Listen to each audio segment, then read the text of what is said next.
주님이시네. 일어나 걸어라 내가 새 힘을 주리니. 일어나 걸어라 내 너를 도우리. 나의 등 뒤에서 나를 도우시는 주.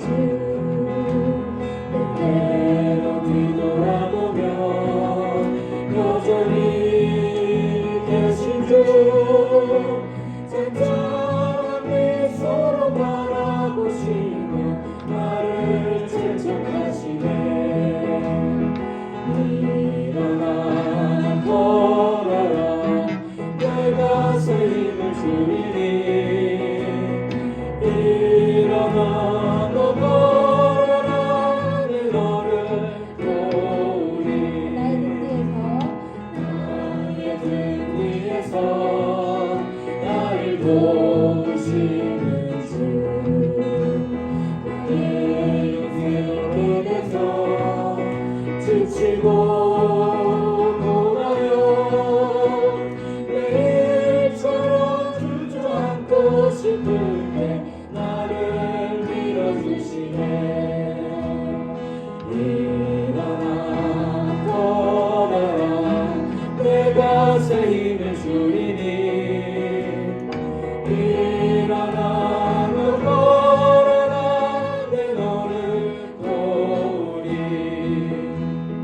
나의 등 뒤에서 나를 도우시는 주.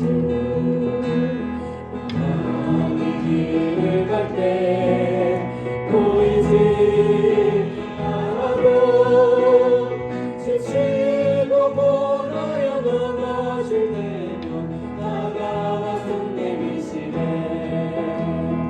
일어나 걸어라 내가 새 힘을 주리니. 일어나 너 걸어라 내 너를 도우리. 나의 등 뒤에서 나를 도우시는 주. 때때로 뒤돌아보면 여전히 계신 주. 잔잔한 미소로 바라보시며 나를 채찍하시네. 일어나 걸어라 내가 새 힘을 주리니. 일어나 너 걸어라 내 너를 도우리.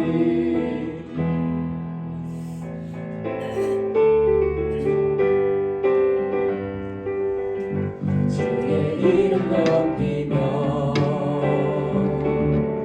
주를 찬양하나이다. 나를 구하러 오신 주를 기뻐하나이다.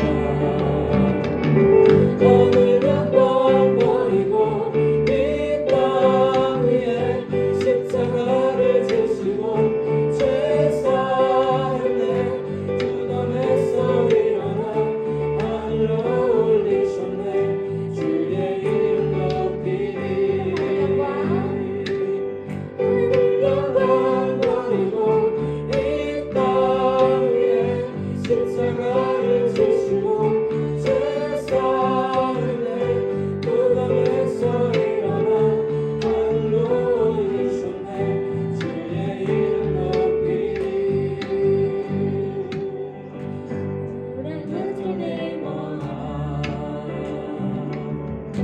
Lord, I love to sing your praises. I'm so glad you're in my life. I'm so glad you get to save us. You came from heaven to earth to show the way from the earth to the cross. My debts to pay from the cross to the grave, from the grave to the sky. Lord, I lift your name on high.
날 씻어 정하게 하시네.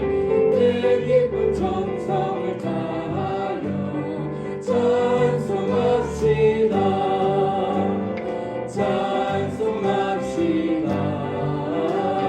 찬송합시다. 내 죄를 씻으신 주 이름 찬송합시다. 내 주께 회개한 영혼은 생명수 가운데 젖었네. 흠없고 순전한 주 이름 찬송합시다. 찬송합시다. 찬송합시다. 내 죄를 씻으신 주 이름 찬송합시다. 우리가 요한복음 6장 41절 59절 말씀을 통해서 믿어야 이해된다라는 제목으로 말씀을 나누기로 합니다. 어떤 분들은 일단은 제가 좀 잘 이해되어지고 잘 받아들여진 이후에 제가 좀 이렇게 소화를 잘 시키고 좀 이따 예수 믿겠습니다라고 하시는 분들도 많습니다. 그죠? 근데 성경은 믿음이라는 것은 내가 다 이해하고 믿어지면 좋겠지만, 근데 믿음이라는 것은 반대인 것 같아요. 이해를 먼저 하고 믿는 것이 아니라 믿어야 이해되어지고, 믿어야 확증되고, 믿어야 내 속에서 경험되어지고, 믿어야 내 속에 역사되는 것을 여러분 아시기를 바랍니다. 예수님께서도 많은 사람들에게 얘들아, 하나님의 나라는 말에 있지 않고 능력이 있단다.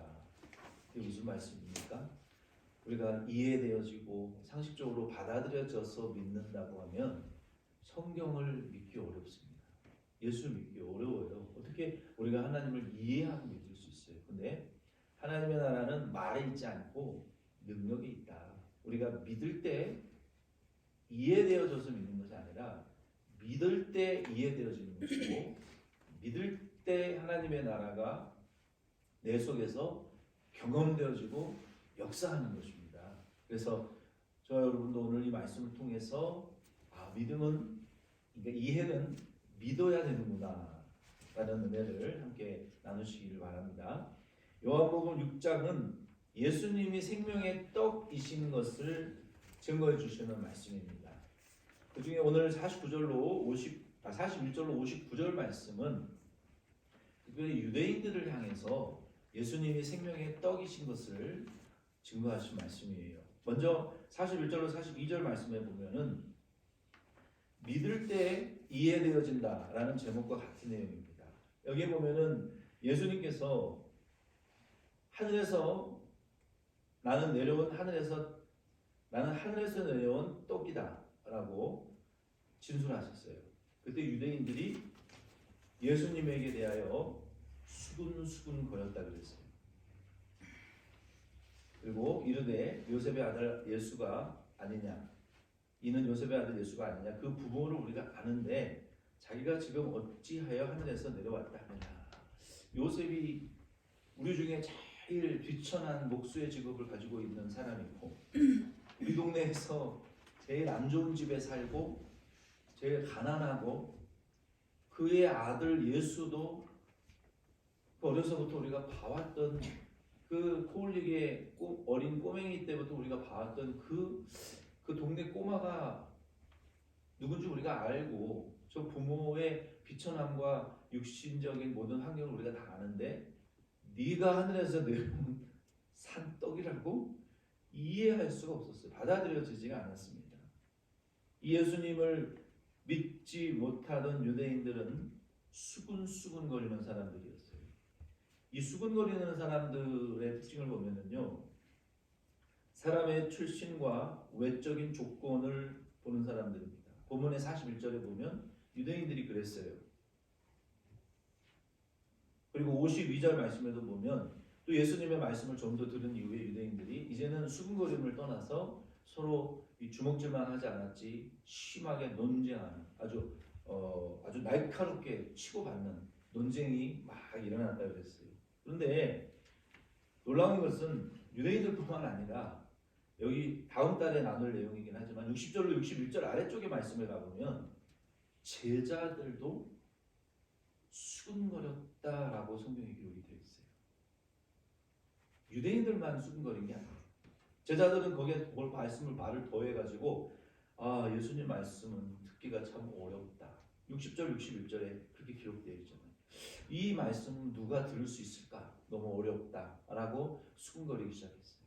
그러니까 이 수근거리는 사람들의 특징은 그 예수님의 외모와 어떤 출신만을 보고 수근거리는 거예요. 여기 수근거린다라는 헬라어의 의미를 좀 살펴보면요, 이 말씀이 어디에 쓰여졌냐면 마태복음 20장 11절 말씀에 보면은 주인에게 품삯을 약속을 받은 종들이 이후에 주인에게 대하여 불평불만했다라는 그 말에 수근거렸다라는 말이 쓰여졌어요. 또 고린도전서 10장 10절 말씀에 보면은 광야에서 모세와 하나님을 원망할 때 백성들이 그 원망 불평했다라는 동사가 여기 수근거렸다라는 동사와 같은 의미예요. 왜 원망 불평했어요? 하나님 우리를 하필이면 이렇게 고생시킬 데가 없어서 광야를 왜 끌고 나오셨습니까? 차라리 애굽의 종이 노예가 되어서 그냥 우상 숭배하고 우상 숭배한 음식 얻어먹고 편하게 살던 때가 좋았는데 왜 우리를 예수 믿게 하셔서 이렇게 생고생을 시키십니까? 원망 불평하기 시작했다는 거예요. 그리고 우리를 죽일 데가 없어서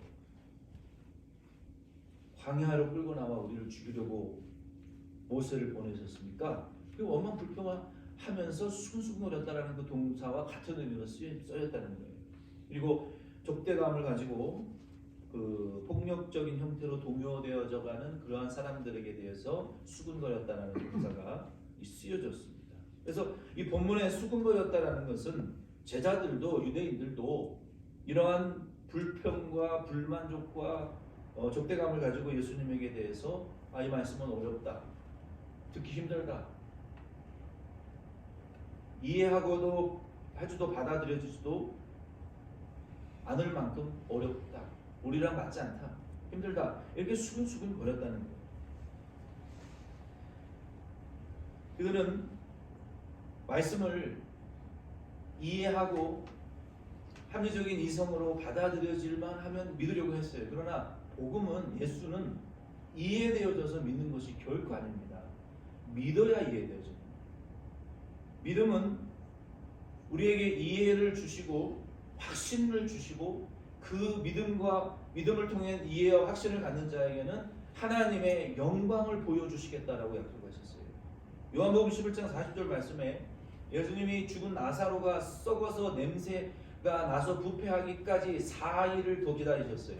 나사로가 죽었으니 예수님 빨리 와서 고쳐주십시오라는 소식을 듣고 하루도 아니고 이틀도 3일도 4일을 기다리셨다가 4일 만에 가셨는데 그 지역은 부패가 빨리 되는 지역이기 때문에 이미 썩어서 냄새가 나고 썩기 시작했어요. 시신이. 예수님께서 마르다와 마리아에게 너희들이 내 말을 믿으면 영광을 보리라 하지 아니하였느냐. 그거 못 믿었다는 거예요. 예수님이 부활에 대해서 마르다와 마리아에게 그렇게 가르쳐 주셨음에도 불구하고 어떻게 죽은 자가 부활합니까? 못 믿었다는 거예요. 심지어 예수님 죽으신 이후에도 못 믿었어요. 부활하시고 나서 라보니요 만지려고 할 때에 그때 예수님이 부활하셨다는 것을 그때 깨달았단 말이에요. 그래서 예수님께서 이 나사로의 죽음을 놓고 그의 누이들에게 너희가 내 말을 믿으면 영광을 보리라 하지 아니하였느냐 라고 했어요. 그러나 마리아와 마르다는 못 믿었단 말이에요. 왜? 이해되지 않기 때문에. 어떻게 죽은 자가 다시 살아나? 받아들여지지가 않았어요. 내게 믿음이 있다면 여러분들에게 믿음이 있으십니까? 저 여러분들에게 믿음이 있다라는 것은 보이지 않는 하나님이 계신다는 증거입니다. 내게 믿음이 있다라는 것은 천국이 있고 예수 그리스도의 죄인과 성도의 부활이 믿어진다라는 것은 실제로 천국이 있는 것이고 예수 그리스도의 재림과 우리 성도의 부활이 있다라는 증거인 것을 여러분 확신하시기를 바랍니다. 여러분 오늘 아침에 거울 보실 때 여러분 거울 속에 있는 그 모습이 실체입니까? 허상입니까? 그거는 가짜죠.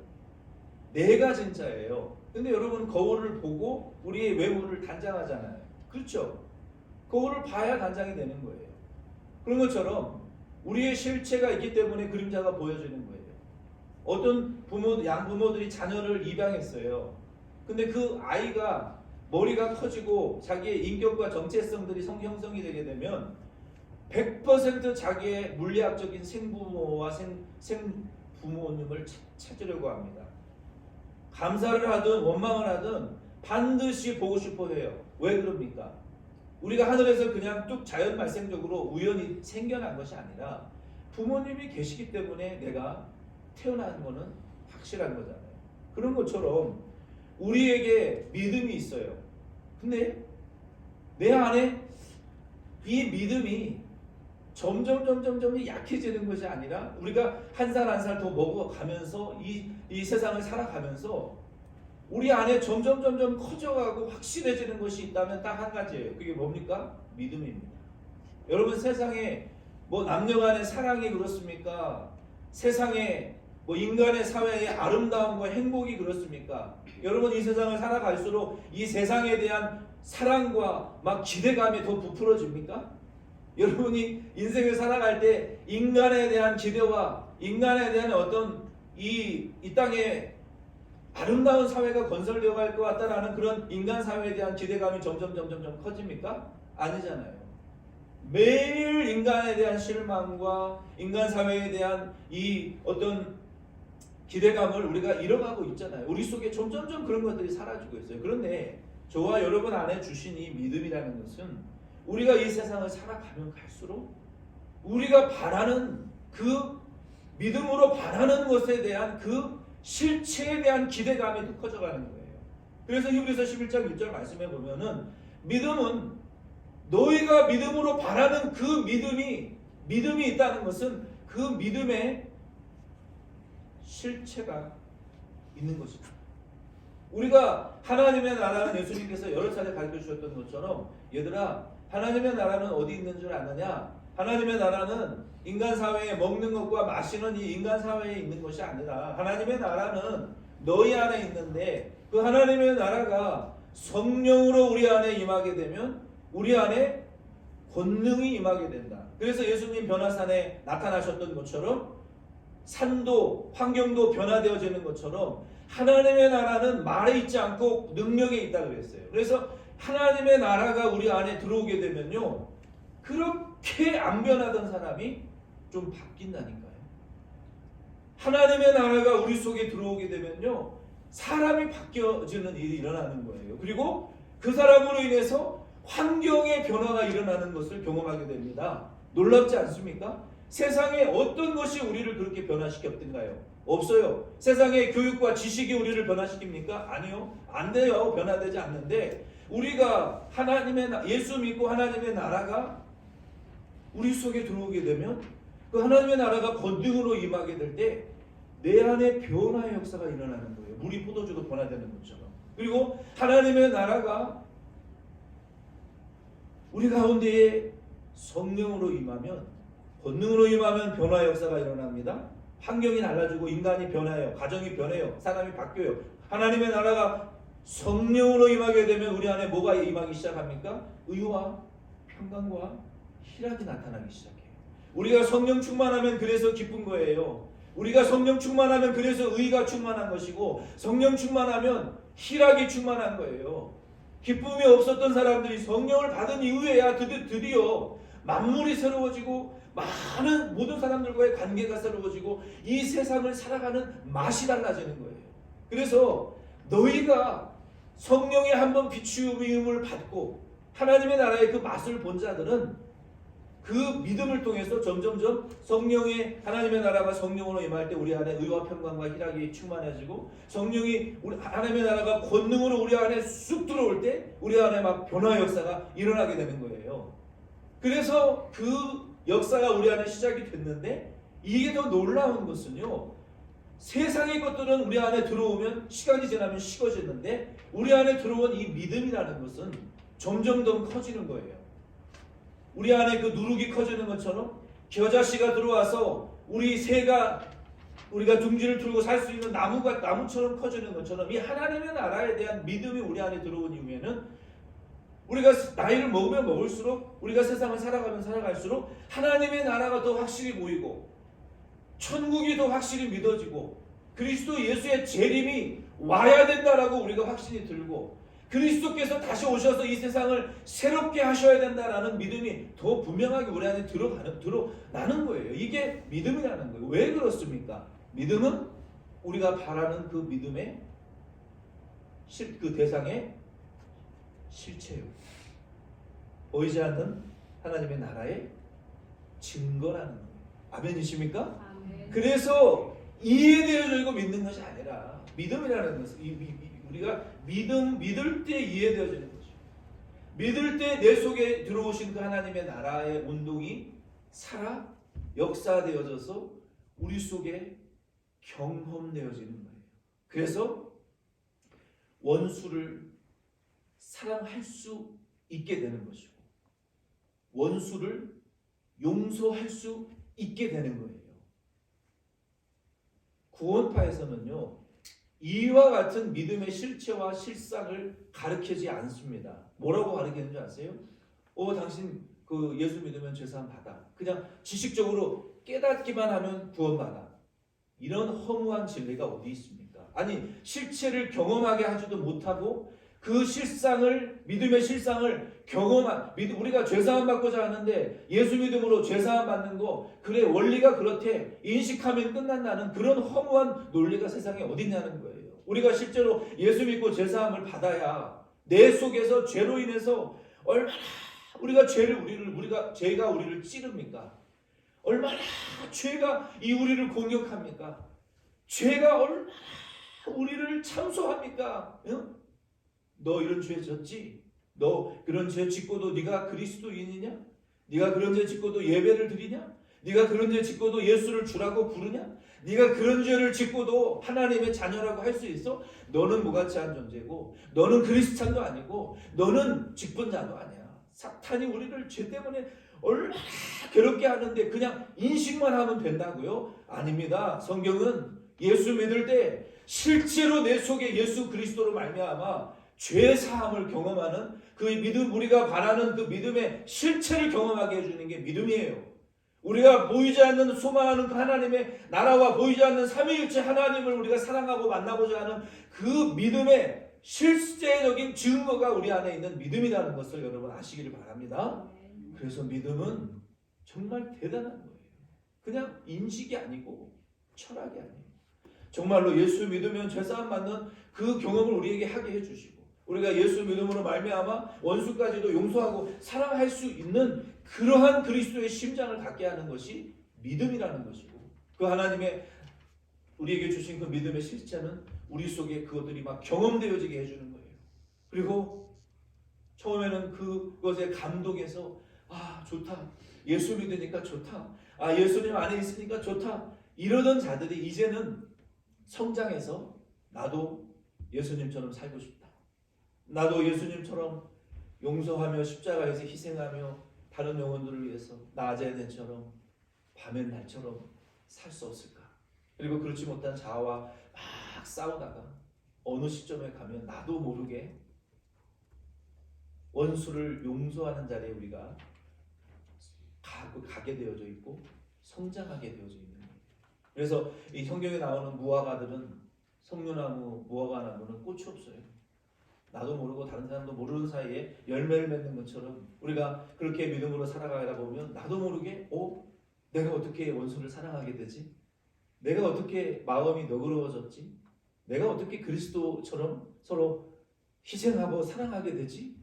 나도 모르게 꽃 없이 열매를 맺는 것처럼 그러한 성숙한 그리스도인들의 자리로 가게 되어지는 거예요. 그래서 그 믿음이라는 것이 정말 놀랍도록 축복의 은사라는 것을 여러분 꼭 믿으시기를 바랍니다. 이건 은사예요. 오래 믿는다고 만들어지는 게 아닌 거예요.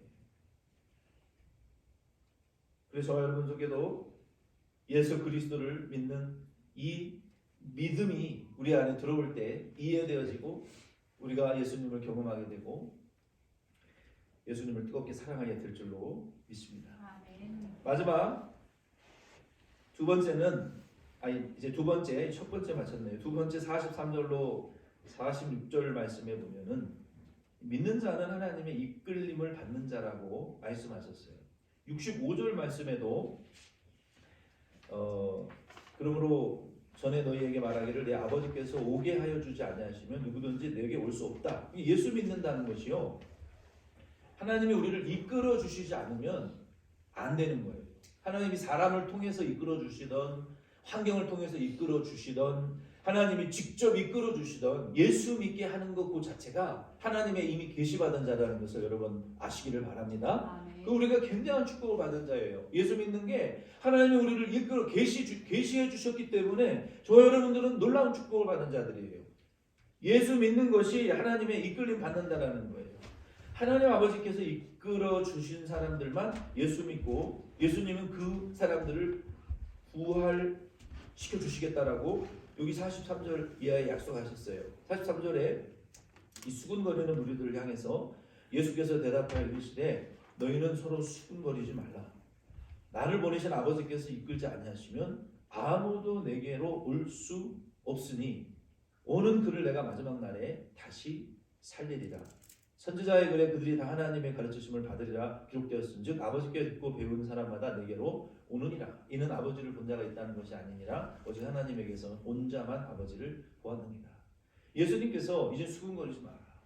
하나님 아버지께서 내게 이끌어 주시는 자만 예수 믿고 그 이끌림을 받은 자가 하나님 아버지를 본 자들이다. 그러니까 예수님만 하나님을 본 자가 보신 것이 아니라 예수 믿는 자들은 이미 하나님 본 자와 마찬가지라는 거예요.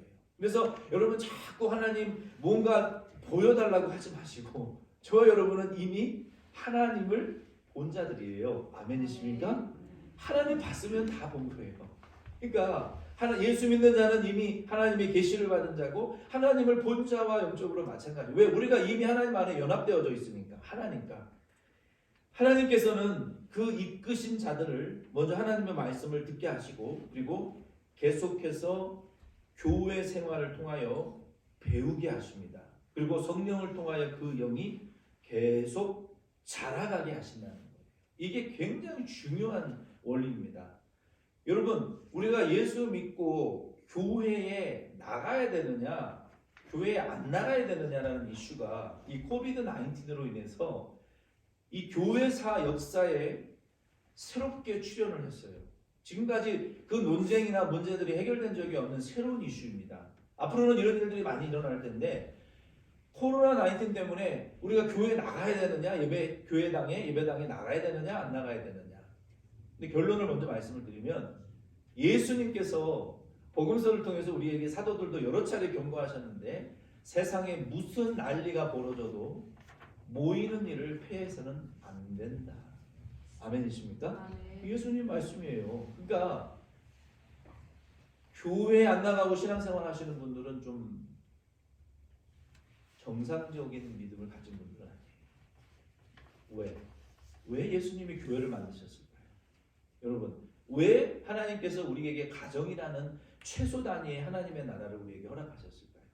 여러분, 콜로라도 스프링스에 가면 Focus on the Family라는 단체가 있는 것을 여러분 아십니까?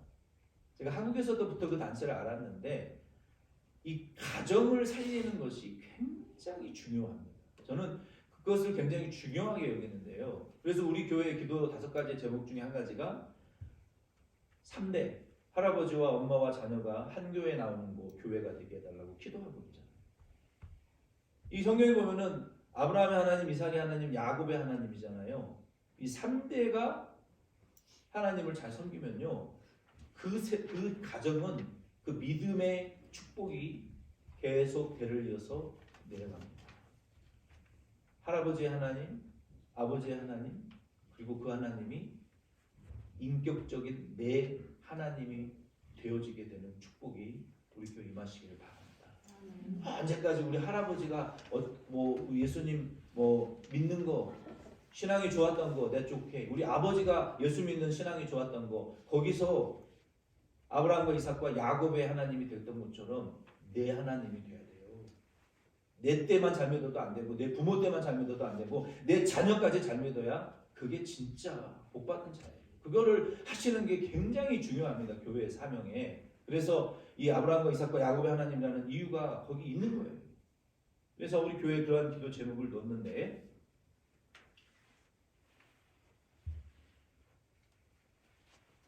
어쨌든 그 Focus on the Family라는 그 단체가 이 가정, 어떤 가정의 그 중요성을 굉장히 강조하는 단체예요.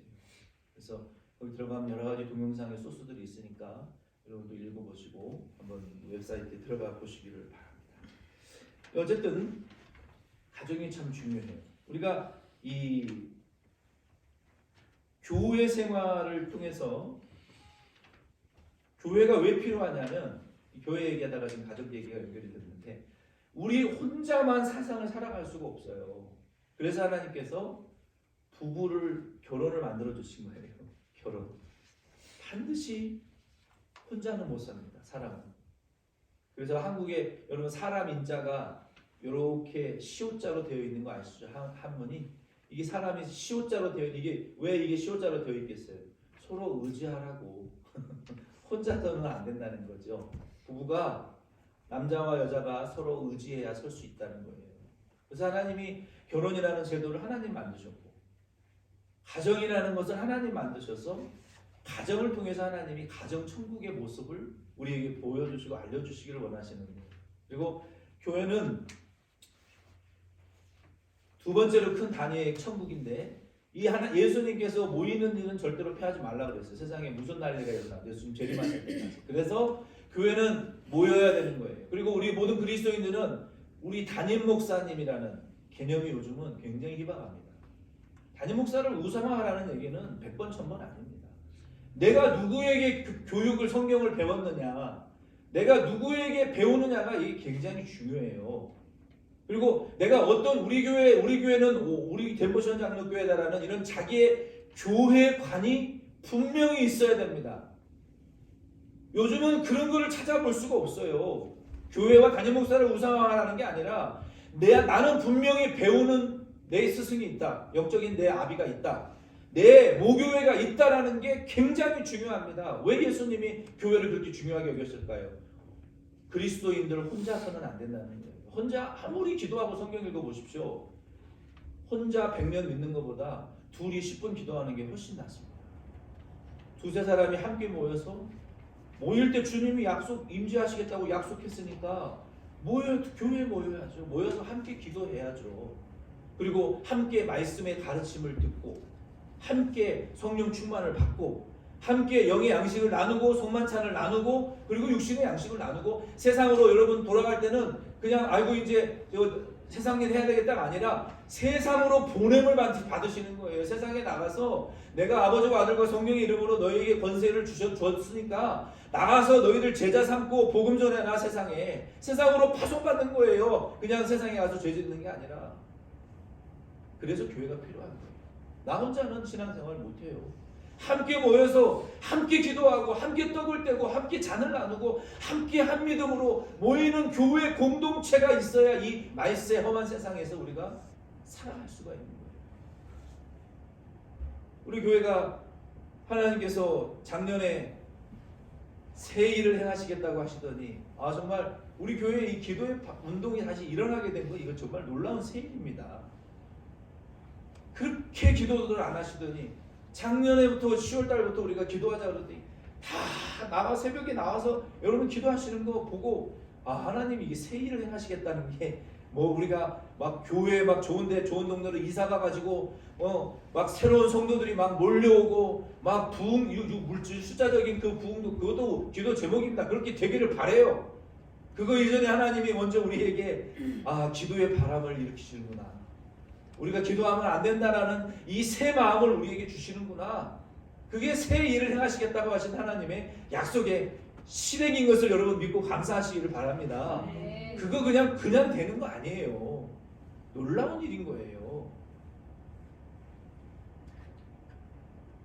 그리고 올해는 우리를 왕 같은 제사장으로 저와 여러분들을 우리 교회와 가정에 세우시겠다는 다 그런 축복을 왕 같은 제사장의 축복을 받으시기를 바랍니다. 그래서 우리 교회가 이 모여야 되는 거예요. 그래서 이 말세에 예수님께서 사도 바울도 여러 차례 이렇게 경고하신 말씀이 있어요. 데살로니가 전서 2장 9절로 12절 말씀에 12절까지 15절 말씀에 보면은 말세에 어떤 현상들이 일어날 것인가 우리에게 말씀하셨어요. 잘 들어보세요. 말세는 교회와 모임을 무너뜨립니다. 악한 자의 나타남은 사탄의 활동을 따라 모든 능력과 표적과 거짓 기적과 불의의 모든 속임으로 멸망하는 자들에게 있으리니 이는 그들이 진리의 사랑을 받지 아니하여 구원함을 받지 못함이라. 이러므로 하나님이 미혹의 역사를 그들에게 보내사 거짓 것을 믿게 하심은 진리를 믿지 않고 불의를 좋아하는 모든 자들로 하여금 심판을 받게 하려 하심이라. 야, 놀라운 말씀. 여러분 이 말씀을 여러분 꼭 기억하시기를 바랍니다. 여러분 말세에는요 진리의 사랑을 받아들이지 않는 세대입니다. 그래서 목사님 맨날 말씀만 전하시고 예수만 전하시는데 뭔가 좀 새로운 거 없어? 새로운 것을 추구하죠. 여러분 광야에서 이스라엘 백성이 무엇을 불평불만했는지 기억하세요? 만나에 대한 불평이었습니다. 신천지 12 교육장의 눈이었던 신현웅 목사님이 나와서 피를 토하며 했던 간증이 그거예요. 제발 개신교회 목사님들 이 말씀을 가르쳐 주십시오. 아니 기독교가 십자가와 부활의 복음이 만난데 그 만나에 대한 불평이 왜 교회에서 나옵니까? 그거 외에 교회가 뭘 전해야 되고 성도들은 뭘 바라고 있습니까? 그 피를 토하면서 교회가 그 십자가와 부활을 버리니까 하나님이 한국 교회에 어떤 일이 일어났습니까?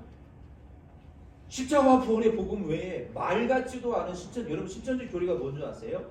기차는 길면 바나나는 맛있어. 그게 신천지 교리라고요. 말 같지도 않은 교리라고요, 여러분.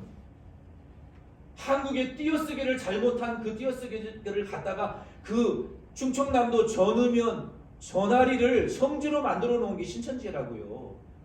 여호와의 전이 만일의 모든 산 꼭대기에 뛰어나리라 하는 그 띄어쓰기를 잘못해가지고 여호와 의전이를 성지로 만들어 놓는 게 신천지 교리란 말이에요. 그렇게 말 같지도 않은 교리를 가지고 전하는데도 왜 사람들이 미혹을 받아서 넘어가냐고. 왜? 십자가와 부활의 복음을 버리니까 하나님이 말 같지도 않은 신천지 같은 미혹 거짓의 것을 믿고 따라가고 망하도록 허락하셨기 때문에 그런 일이 벌어진다고요. 여러분 이해되셨습니까? 그러므로 우리 교회는 십자가와 부활의 복음 외에 다른 거에 귀 기울이지 마시라고요. 부탁드립니다. 그 신천지 최고의 교육장이 피를 토하며 전했던 말이에요. 제발 교회가 십자가와 부활의 복음만 가르치라고. 그것을 버리니까 하나님이 거짓을 퍼뜨리게 하시고 거짓을 참으로 믿고 따라가다가 망하게 하기 위해서 하나님 그 일도 허락하신 일이라는 것을 아셔야 돼요.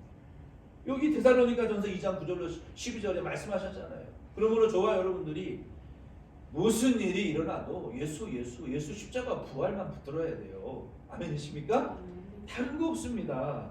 15절 데살로니가 2장 15절에도 보면은 그러므로 형제들아 굳건하게 서서 말로나 우리의 편지로 가르침을 받은 전통을 지키라. 이 전통은 구약의 율법과 할례를 말하는 것이 아니라 교회의 가르침을 따르라는 거예요. 세운 담임 목사님과 교회의 가르침을 따라서 교회 생활을 하라는 것입니다. 굉장히 중요한 가르침이에요. 그래서 교회 안 다니면서 나는 다 안다. 교회 안 나오면서 나는 다 신령하다. 나는 성경도 알고 교회도 다녀봤고 다 안다. 조심하시기를 바랍니다. 옳지 않아요. 교회에 꼭 소속하셔야 됩니다. 교회의 가르침을 받으셔야 됩니다. 아멘이십니까? 네. 그리고 디모데후서 4장 3절로 4절 말씀에 보면은 때가 이르리니 사람이 바른 교훈을 받지 아니하며 귀가 어려워서 자기의 사욕을 따를 스승을 많이 두고 또 귀를 진리에서 돌이켜 허탄한 이야기를 따르리라. 여기에 보면은 사람들이 귀가 간지럽대요. 여기 영어 성경에도 보니까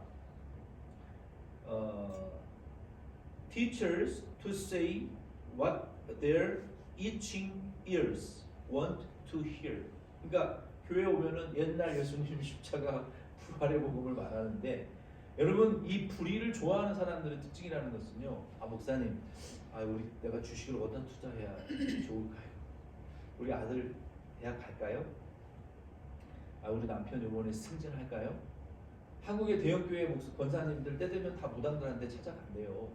어떤 교회 장로님들은 같이 와인바에 가서 술 안 먹었다고 장로 추천 안 해준대요. 그게 한국의 서울에 있는 대형 교회의 장로의 자격입니다. 장로들이 다 술 마시니까 너 술 마시면 장로 되게 해줄게. 술 안 마신 사람들은 장로 못 되고 핍박받아요 교회 안에서. 이게 교회의 현실이라는 거예요. 수능이 가까우면 권사님들 무당들한테 다 가서 점칩니다. 우리 아들 서울대 갑니까 못 갑니까? 이런 일들이 왜 일어납니까? 말세의 특징이에요. 그리고 자기 귀가 간지러운 그 부분을 돈 뭉텅이로 갖다 주고 거짓 예언가들이 돈을 받아 먹으면서 예수의 이름으로 선지자 노릇하고 예수의 이름으로 예언가 노릇하고 예수의 이름으로 성령 받은 사람처럼 신령한 척하는 이런 일들이 너무너무 지금 많이 일어나고 있다는 거예요. 그래서 저와 여러분들은 이러한 자들의 이끌림을 여러분 받지 마시기를 예수의 이름으로 꼭 부탁을 드립니다. 아멘이십니까? 네. 대답이 별로 확실하지 않으신 거 보니까 뭐 좀 스승들이 있으신 것 같은데 다 갖다 버리세요. 다 갖다 버리세요. 다 버려요.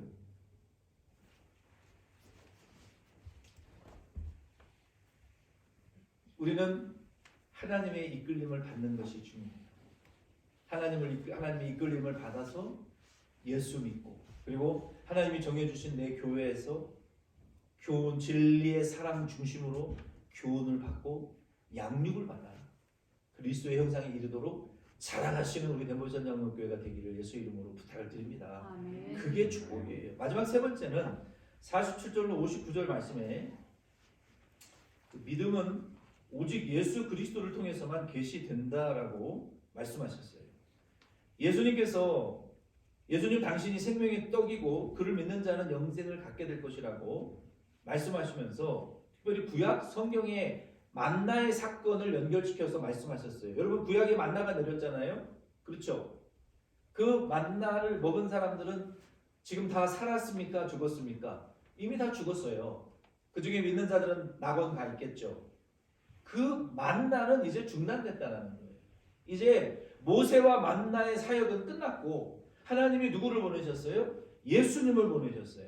이제는 만나를 통해서 상징적으로 보여주셨던 그 실체 되시는 하늘에서 내려오신 생명의 산떡이신 예수 그리스도를 믿는 자가 영생을 얻고 하나님에게 그런 자들이 이끌림을 받은 자들이고 그리고 교회 안에서 말씀의 진리의 사랑으로 교훈을 받은 자들이 그리스도의 날까지 보존되었다가 예수님 재림할 때 예수님 그 성도들을 다 책임지시고 고아와 과부와 같이 이 땅에 버려두지 아니하시고 내가 다 부활시켜서 천국 데려가겠다 책임지시겠다라는 말씀이에요.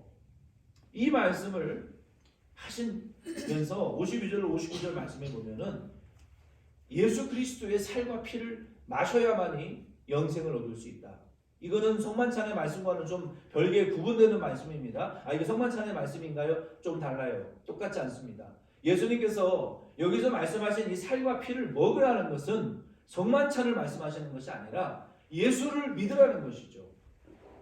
예수 믿고 끝나는 것이 아니라 그리스도 예수를 믿고 그 그리스도 예수 안에서 연합되어 그리스도께서 우리에게 공급하시는 그 은혜와 은사와 그리스도 예수 안에 그 풍성한 진리의 공급을 계속해서 받아나가라는 거예요. 그리스도를 힘입어서 살아나가라는 거예요. 예수 그리스도의 살과 피를 먹으라는 것은 그러니까 우리가 중생하기 전에 예수 믿고 예수의 살과 피를 한 번 먹고 끝나는 것이 아니라 예수의 살과 피를 먹으라는 것은 죽을 때까지 예수 그리스도 안에서 우리가 연합되어져서 그 그리스도 예수께서 우리에게 공급해 주시는 영적인 모든 풍성한 은혜를 공급받아 그리스도를 힘입어서 우리에게 주신 그 진리를 순종해 나가라라는 말씀이에요. 말씀을 마칩니다. 예수님이 이 말씀을 가버나움 회당에서 가르쳐 주셨습니다. 우리는 예수 그리스도를 믿으시기를 꼭 부탁을 드립니다. 예수 그리스도의 그 살과 피를 먹는 것처럼 여러분 예수 믿고 중생한 저와 여러분들은 그 그리스도 예수 안에서 연합되어져서 그리스도께서 내게 공급하시는 그 은혜로 여러분 살아가시기를 꼭 부탁을 드려요. 그 은혜를 우리가 누리게 되면요, 예수님에 대해서 수군거릴 필요 없고 논쟁할 필요 없고 복음이 어렵지 않습니다. 저와 여러분들은 성령 안에서 하나님의 이끌리심을 받으시고 여러분 교회 생활을 잘 해 나가시면서 이 교회 안에서 여러분 진리의 양육을 잘 받아 나가시는 저와 여러분 되기를 부탁을 드립니다. 아멘.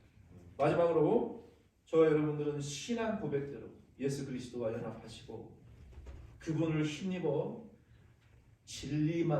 진리의 사랑을 따라가시기를 바라요. 예수님께서 저와 여러분들이 우리가 성경 읽어야죠, 기도해야 되죠, 말씀을 깨달아야 되죠, 하나님의 뜻을 분별해야 되죠. 그 목사님 힘들어요. 그냥 목사님이 다 알아서 해주세요. 안 돼요. 내가 해야 돼요. 내가 잘해야 돼요. 저와 여러분의 영이 성장하고 성숙하고 장성한 영이 되어야 우리가 마귀를 대적할 수 있고 주님이 쓰시는 영적인 용사로 우리가 쓰임 받을 수 있어요. 그래서 내가 하라는 거예요. 다른 사람에게 자꾸 이거 예언 받고 하고 하지 말고 내가 하나님의 뜻을 분별하기 위해서 매달려 보세요. 매달려 보세요. 여러분 기도해 보세요. 제가 요즘 어떤 목사님의 설교를 들으면서 참 많이 은혜를 받아요. 그분이 은퇴하시고 더 말씀의 은혜가 충만하신 것 같아요. 전에는 안 들었던 목사님인데 그 목사님 은퇴하시기 전에 교회 하루 1시간 기도 운동을 벌이셨는데 근데 여러분들이 이제 큰일 났어. 하나님이 제 마음에도 그 마음을 자꾸 주시는데 어떡하죠? 나 아직 선포는 못하겠어. 선언은 못하겠어. 하루에 1시간 기도 운동. 근데 그거를 내 마음속에는 막 하고 싶은데 우리 교회 성도님들 앉아서 아침에 새벽에 기도하면서 얼굴을 이렇게 떠올리면 하고 싶은 생각이 쏙 들어가. 이 집사님은 이것 때문에 안 되고 저 집사님은 저 남편 때문에 안 되고 저분은 직장 때문에 안 되고 이분은 이것 때문에 에라 모르겠다. 나는 그냥 하고 싶은 마음이 쏙 들어가요. 아직 때는 안 된 것 같아요. 참 귀하죠. 하루 1시간 기도하자. 귀하죠. 다른 거 다 내려놓고 우리 교회가 1년 동안 하루 1시간 기도하면 어떻게 될까? 놀라운 은혜와 축복이 임하겠죠. 마음은 못 잊지만 육신적인 생각이 약해서 못하겠어요. 그래서 마음에서 속에서만 파도 요동만 치고 있고 그냥 혼자 하려고 노력하고 있어요. 때가 되면 어느 날 갑자기 하자 그럴지도 몰라. 그래서 여러분 이 콜로라도는 겨울이 길고 눈만 오면 우중충하고 어둡고 심란하고 참 그래요. 근데 이 겨울을 여러분 잘 나시기를 바랍니다. 아멘. 때가 되면 따뜻한 봄이 와요. 그래서 이 겨울을 잘 나시고 여러분 우울해지지 마시고 여러분 낙심하지 마시고 날마다 우리에게 이김을 주시는 예수 그리스도에게 감사하노니 너희가 좌로나 우로나 치우치지 말고 여러분 마음 상할 일 많죠. 속상할 일 많죠. 괴롭고 고통스러운 일 많죠. 그러나 인생이 그런 거잖아요. 예수 안에서 힘내시기를 바랍니다. 아멘. 예수 안에서 여러분 연합되어지시기를 바랍니다. 아멘. 그 자꾸 되지도 않는 여러분 남편, 와이프, 가족들 붙들고 변화시키려고 그러지 마시고 예수 안으로 그냥 들어가세요. 내 십자가를 지고 뒤를 보는 자는 내게 합당하지 않다 그랬어요. 여러분 가족 때문에 예수님 십자가 자꾸 뒤를 보면 끼우뚱 떨어져요. 십자가 떨어져요. 주님께 맡겨 버리세요. 저처럼 맡겨 버리세요. 저는 우리 김욱달 씨, 우리 김욱달 집사님, 한국에 있는 집사님, 뭐 코로나 또 걸리셨다는데 뭐 어떻게 주님께 맡겼어요. 주님께 집어 던지고 맡겨놓고 여러분의 믿음이나 챙기고 그리스도와 연합하세요. 주님이 살릴 자는 살리고 죽일 자는 죽이고 알아서 해요. 뭐 머리카락 하나 휘고도 걷게 하지도 못하면서 그렇게 노심초사 발발발 그러면서 걱정만 하다가 이 시간 다 보낼 거 그러지 말고 예수께 집어 너희의 근심을 주께 집어 던지라고 성경에 말했잖아요. 집어 던져요. 주님께. 주님이 삶든지 굽든지 주님이 알아서 하시고 나는 주님께 연합되겠습니까? 주님 나 먼저 살려주세요. 예수 안에서 여러분 힘 얻으시기를 예수 이름으로 축원드립니다. 아멘. 우리 자리에 일어서셔서 오늘 눈도 오고 날도 우울한데 우리 힘차게 주님 앞에 여러분 짐을 내려놓으시고 우리 주님 앞에 통성으로 같이 한번 힘차게 말씀 생각하시면서 결단하시고 우리 같이 기도 드리겠습니다.